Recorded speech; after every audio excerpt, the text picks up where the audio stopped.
Isabel I de Castilla, la reina que forjó un imperio. El nacimiento de una reina. El 22 de abril de 1451, en el pequeño pueblo de Madrigal de las Altas Torres, en el corazón del reino de Castilla, nacía una niña destinada a cambiar la historia de España y del mundo, Isabel de Castilla. Era la hija de Juan II de Castilla y su segunda esposa, Isabel de Portugal. Desde su nacimiento, la corte estaba llena de intrigas, conflictos y juegos de poder entre los nobles que luchaban por influir en el trono castellano. En aquellos tiempos, Castilla era un reino dividido. Su padre, Juan II, no era un monarca fuerte y dependía en gran medida de sus consejeros. Cuando Isabel era apenas una niña, su medio hermano Enrique IV tomó el trono tras la muerte de Juan II en 1454. Enrique, conocido como el Impotente, era un rey controvertido y su gobierno estuvo plagado de problemas. Isabel creció lejos de la corte, en la ciudad de Arévalo, donde su madre se había retirado. Este alejamiento le permitió recibir una educación distinta a la de otros miembros de la nobleza. Aprendió a leer y escribir en latín, estudió teología, matemáticas y gramática, y desarrolló un fuerte sentido de la justicia y la fe religiosa, valores que marcarían su reinado. El conflicto por la sucesión. El reinado de Enrique IV estuvo lleno de problemas, en especial por la sucesión. Enrique tenía una hija, Juana, pero muchos cuestionaban su legitimidad y la llamaban despectivamente la Beltraneja, sugiriendo que su verdadero padre era Beltrán de la Cueva, uno de los favoritos del rey. Esta duda dinástica desató una crisis sucesoria en Castilla.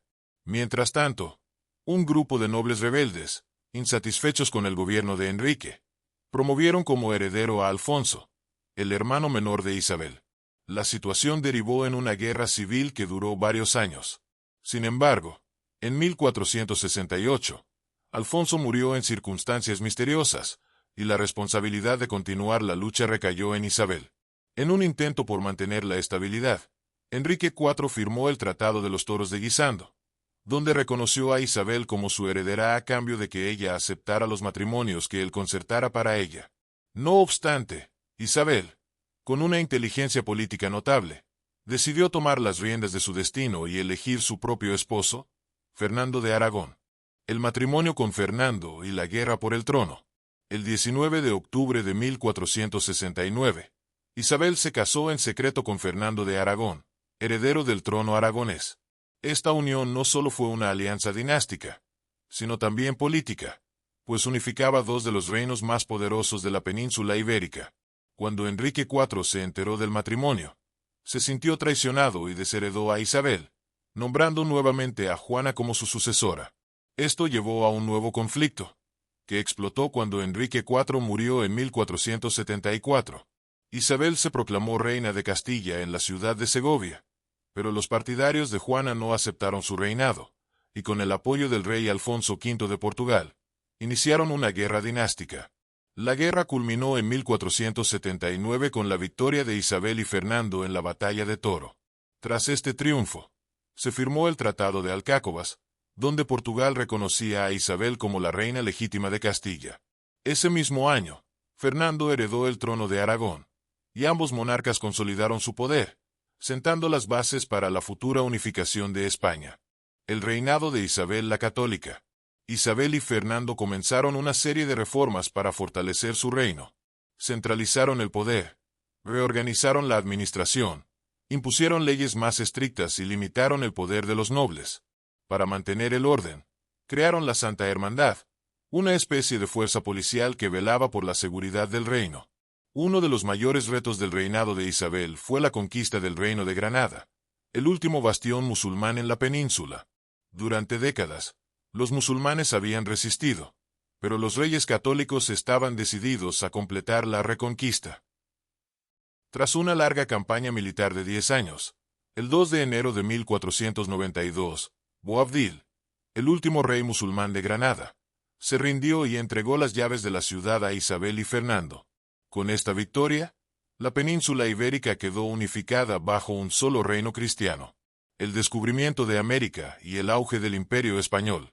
Ese mismo año, Isabel tomó una decisión que cambiaría la historia del mundo: apoyar la expedición de Cristóbal Colón. Tras varios rechazos en otras cortes europeas, Colón encontró en Isabel una mecenas dispuesta a financiar su viaje. El 12 de octubre de 1492, Colón llegó a América, iniciando una nueva era de exploración y expansión para el Reino de Castilla. El descubrimiento de nuevas tierras trajo riquezas incalculables y consolidó a España como una potencia mundial. El reinado de Isabel, reformas, conquistas y expansión. Una vez afianzado su poder, Isabel y Fernando emprendieron una serie de reformas para fortalecer la autoridad real y reorganizar la administración del reino. Centralizaron el gobierno, impusieron nuevas leyes que limitaban los privilegios de la nobleza y promovieron la creación de instituciones que garantizaran el control regio sobre los vastos territorios de Castilla. Uno de los mayores retos del reinado de Isabel fue la conquista del Reino de Granada, el último bastión musulmán en la península ibérica. La campaña militar se prolongó por una década, pero finalmente, el 2 de enero de 1492, el sultán Boabdil entregó las llaves de la ciudad a los reyes católicos, poniendo fin a 8 siglos de dominio islámico en la península. Otro de los eventos más importantes del reinado de Isabel fue el apoyo que brindó a Cristóbal Colón para su expedición hacia el Nuevo Mundo. Tras varios rechazos en otras cortes europeas, Colón encontró en Isabel una mecenas dispuesta a financiar su viaje. El 12 de octubre de 1492, Colón llegó a América, iniciando una nueva era de exploración, conquista y expansión. Este evento no solo consolidó el poder de los reyes católicos, sino que convirtió a España en una de las potencias más grandes del mundo en los siglos siguientes. Los últimos años y la muerte de Isabel. A pesar de sus grandes logros, los últimos años de Isabel estuvieron marcados por el dolor y la pérdida. Su hijo y heredero, el príncipe Juan, murió joven. Su hija mayor, Isabel de Aragón, también falleció. Su otra hija, Juana la Loca, mostró signos de inestabilidad mental, lo que puso en peligro la continuidad de su legado. Isabel enfermó gravemente y, el 26 de noviembre de 1504, murió en Medina del Campo. En su testamento, dejó instrucciones claras para su sucesión y pidió ser enterrada en la modesta ciudad de Granada, el símbolo de su mayor triunfo. El legado de Isabel la Católica. El impacto de Isabel I de Castilla en la historia es incalculable. Bajo su reinado, España se convirtió en una potencia mundial, unificó el territorio, expandió la fe católica, apoyó el descubrimiento de América y sentó las bases del siglo de oro español. Su legado perdura hasta hoy, y su nombre sigue siendo recordado como el de una de las monarcas más influyentes de todos los tiempos. Recuerda suscribirte y darle like para apoyarnos e inspirarnos a subir contenido nuevo todos los días. Gracias por ver y ten un lindo día.